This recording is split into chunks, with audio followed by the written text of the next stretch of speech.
Shalom, Bapak Ibu Saudara sekalian, apa kabar Anda hari ini? Selamat datang bergabung mendengarkan renungan yang saya sampaikan setiap minggunya dari pelayanan His Partner Channel Ministry. Berdoa kiranya renungan ini jadi berkat bagi kita semua. Saudaraku, bersyukur kepada Tuhan memimpin kehidupan kita sampai hari ini.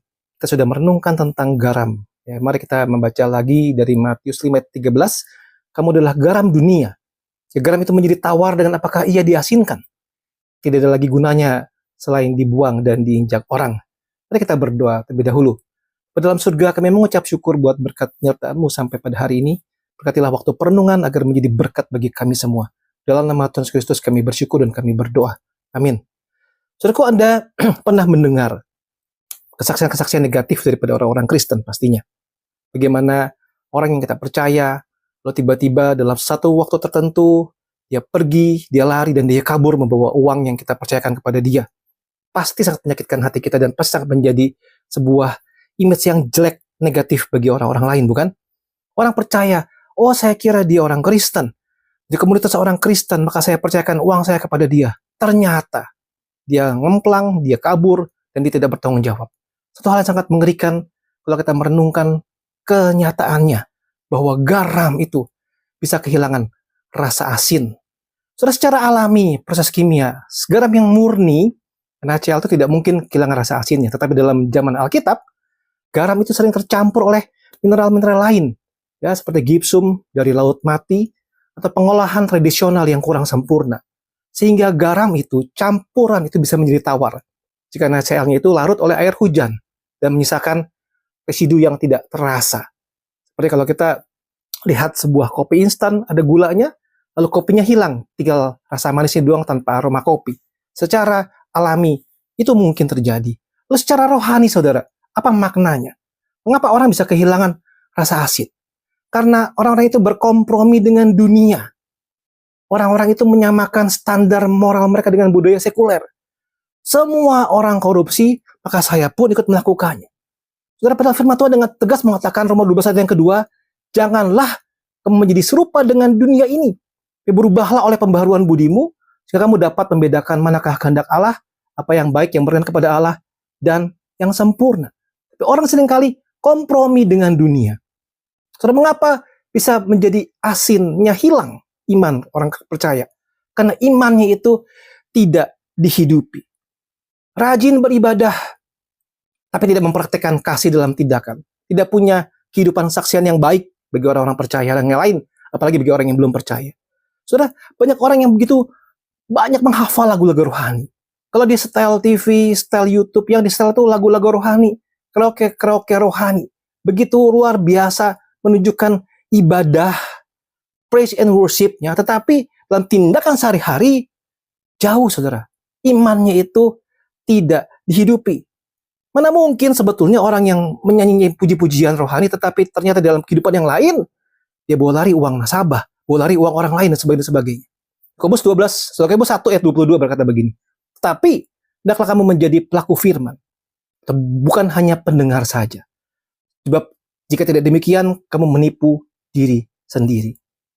Tapi ada juga, saudara, garam yang kehilangan rasa asin karena orang itu ada kekecewaan, kering secara rohani, kehilangan gairah melayani karena ada luka di masa lalu, ada kekecewaan, ada doa yang sepertinya tidak dijawab.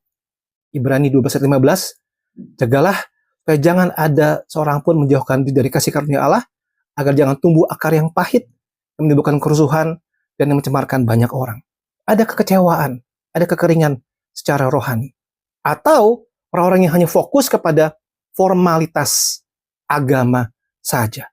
Ritual-ritual agama, luar biasa sekali. Tetapi sudah kehilangan rasa asin bagi sekitarnya. Saudara, kalau kita merenungkan hal itu, saya tidak mau kita harus sama-sama berpikir, saat ini apakah saya masih punya rasa asin bagi komunitas saya? Soalnya minggu lalu mengajak kita untuk berpikir tentang rasa asinnya kita. Bagaimana kita memberikan rasa bagi sekitar kita, memberikan efek penyembuhan bagi sekitar kita, mengawetkan, dan banyak hal-hal yang lain sebagainya. Apakah kita masih punya rasa asin kita? Saudara, mari kita renungkan bagaimana kita bisa menjaga keasinan spiritual kita. Jangan sampai orang melihat kita dan berkata, dia Kristen tidak beda dengan orang-orang non-Kristen. Saya percayakan ke dia, ternyata dia malah mengecewakan saya dan dia malah menipu saya. Saudara, bagaimana kita bisa menjaga keasinan spiritual kita? Mari kita bersama-sama bergumul. Kita harus belajar. Yang pertama adalah kita harus hidup di dalam firman Tuhan. Renungkan Alkitab setiap hari. Sesuai ayat yang ke-8, janganlah engkau lupa memperkatakan kitab Taurat ini, tetapi renungkanlah itu siang dan malam, supaya engkau bertindak hati-hati sesuai dengan dengan segala yang tertulis di dalamnya. Dengan demikian, perjalananmu akan berhasil dan engkau akan beruntung. Hidup dalam firman Tuhan. Apakah engkau rajin, rutin membaca firman Tuhan? Engkau membaca firman Tuhan, apakah engkau merenungkan, pikir, cari referensi yang bisa menguatkan imanmu? Hidup di dalam firman Tuhan. Bukan hanya aspek luar saja. Mari kita belajar hidup di dalam firman Tuhan. Renungkan Alkitab setiap hari. Sehingga pasti banyak hal-hal yang Tuhan bicara dalam kehidupan kita. So, bagaimana bisa menjaga keasinan? Yang kedua adalah kita perlu komunitas yang menopang kita. Sangat penting sekali sebuah komunitas. Ibrani 10, 24, 25. Marilah kita saling memperhatikan, kita saling mendorong dalam kasih dan dalam pekerjaan baik. Karena kita menjauhkan diri dari pertemuan-pertemuan ibadah kita, seperti dibiasakan oleh beberapa orang. Marilah kita saling menasihati, semakin giat melakukannya jelang hari Tuhan yang mendekat. Punyakah kita komunitas yang menopang kita? Saudara, belasan tahun Anda ada di gereja. Apakah Anda punya komunitas? Belasan tahun Anda terlibat dalam ibadah rutin. Apakah ada teman yang bisa saling mendoakan? Gereja perlu komunitas. Setiap kita perlu komunitas yang menopang. Komunitas yang bisa saling mengerti, saling mendukung. Sudah di dalam pertemuan-pertemuan sel group atau kelompok-kelompok kecil, apakah engkau saling mendoakan? Atau malah seperti sebuah ajang arisan rohani. Hanya makan-makan saja yang mewah, hanya rencana-rencana yang nikmat-nikmat saja, tetapi tidak membahas itu. Soal-soal doa sesama yang satu dengan yang lain, memperhatikan kebutuhan. Di manakah letak kasih di dalam komunitas tersebut? Kita perlu komunitas yang menopang. Jika Anda saat ini belum punya komunitas yang menopang, cari hamba Tuhan di gereja. Minta dikenalkan dalam sebuah komunitas, dalam sebuah sel grup, kelompok kecil yang bisa saling menopang dan saling menguatkan. Biasanya berdasarkan usia, berdasarkan kelompok, ya, profesi, dan banyak hal-hal lain. Supaya apa? Kita saling memahami, saling mengerti ke pergumulan kita masing-masing. Saudara, yang ketiga, yang terakhir adalah bagaimana kita bisa menjaga keasinan spiritual kita. Kita lakukan sebuah pelayanan yang nyata. Pelayanan nyata itu adalah jadikan iman kita itu satu hal yang aktif, bukan pasif. Matius 25 ayat 40.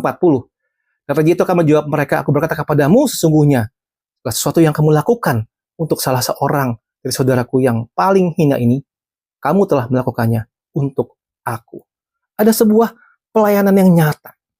Kalau kita membaca ini, saudara, rasa-rasanya hal-hal kecil yang dilakukan buat orang-orang kecil, orang-orang yang kurang perhatian, orang yang membutuhkan. Atau orang-orang itu Kristen melakukan hal itu secara tidak sadar, mereka sedang melakukannya untuk Tuhan. Dan bukan hanya untuk orang-orang yang kurang beruntung itu. Mari jadikan iman kita iman yang aktif, bukan iman yang pasif. Iman yang menunjukkan kepedulian kepada sesama, kasih kepada sesama, perhatian kepada sesama. Bukan hanya iman yang pasif saja. Saudaraku, introspeksi diri kita masing-masing. Apakah hari ini, sebagai garam dunia, kau masih punya rasa asin itu? Apakah orang melihatmu, orang bisa merasa ada asin dalam kehidupanmu yang menyebar keluar menjadi berkat bagi begitu banyak orang? Atau malah kau jadi sebuah batu sandungan bagi sekitarmu? Ya, kasih karena Tuhan menolong kita semua. Tuhan memberkati kita sekalian. Amin.